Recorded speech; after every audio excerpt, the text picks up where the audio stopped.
So our topic is internships, and we're actually studying paid versus unpaid internships. We think it's very important because for college students, some of them don't actually advance themselves and participate in internships just because of the fact that they're unpaid and that they're trying to get through school. They have other jobs, other coursework that they need to get through, and they don't receive any compensation for it. So I think it's very important to analyze it because it is something that's affecting us like in the job sector.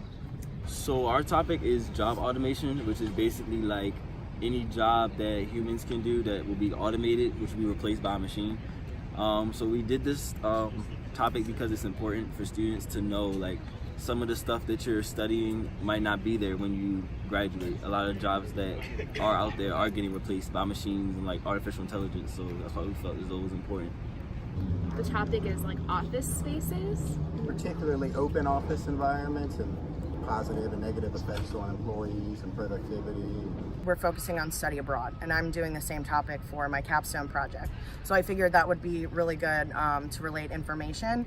And so when I put it as one of the suggestions, I had two other group members who were interested in that as well.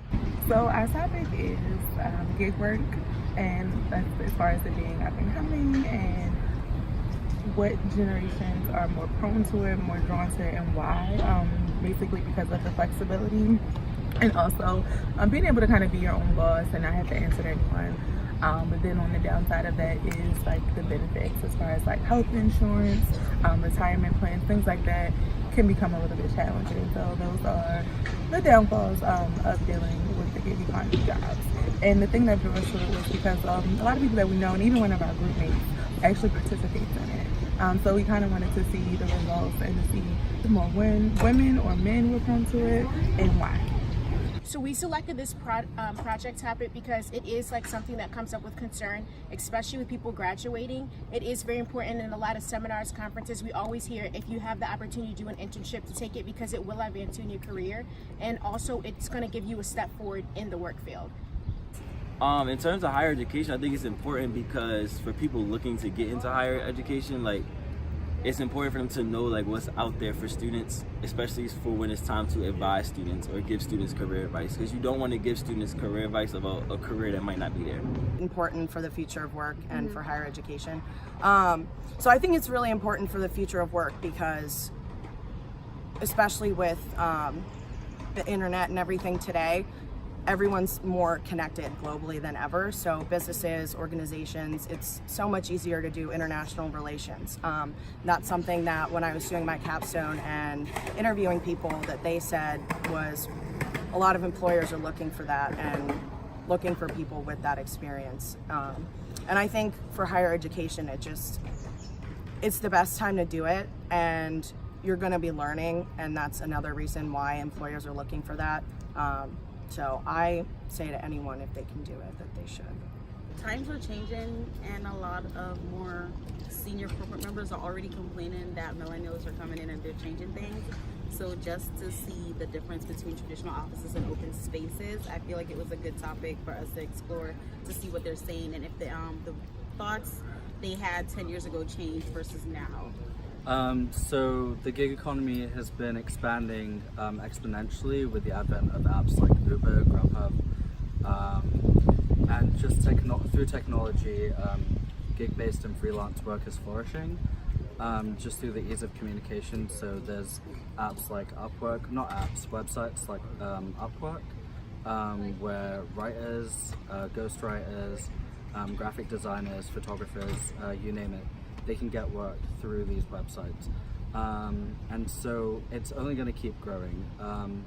And as of now, these kinds of jobs are unrestricted and people are doing them full time. So there's a lot of like governmental, there's a lot of regulation that's going to be coming up that we need to be paying attention to. And so yeah, freelance work is something that's only going to keep getting bigger, as technology progresses. And what did you guys learn through just researching, through conducting surveys and interviews? So we learned that reporting, it was kind of hard to get answers on the survey, even though it was something that affected college students. It wasn't easy to get responses, but conducting the research, we also learned that it also drew importance to the issue because a lot of people looking at it were like, oh, you don't get paid for internships, or we're getting a lot of people's personal experience as well as to why they did participate in certain internships.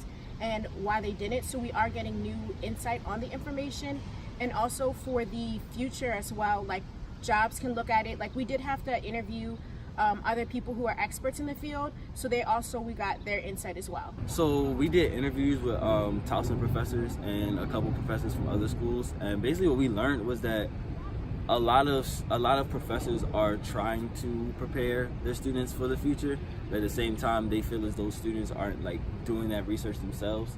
So they feel like it's kind of up in the air in terms of like students that are prepared and students that are ready to evolve as the world is evolving. In terms of our research, like we just found like a lot of jobs that had to do with like numbers or like number crunching, so like taxes or payroll, so things like that kind of is like on track to get replaced. What did I learn by doing surveys? Well, number one, it's really hard to get people to actually take your survey. I'm sure a lot of people have been saying that. And it's a lot of data. So my brain doesn't necessarily work with numbers that much.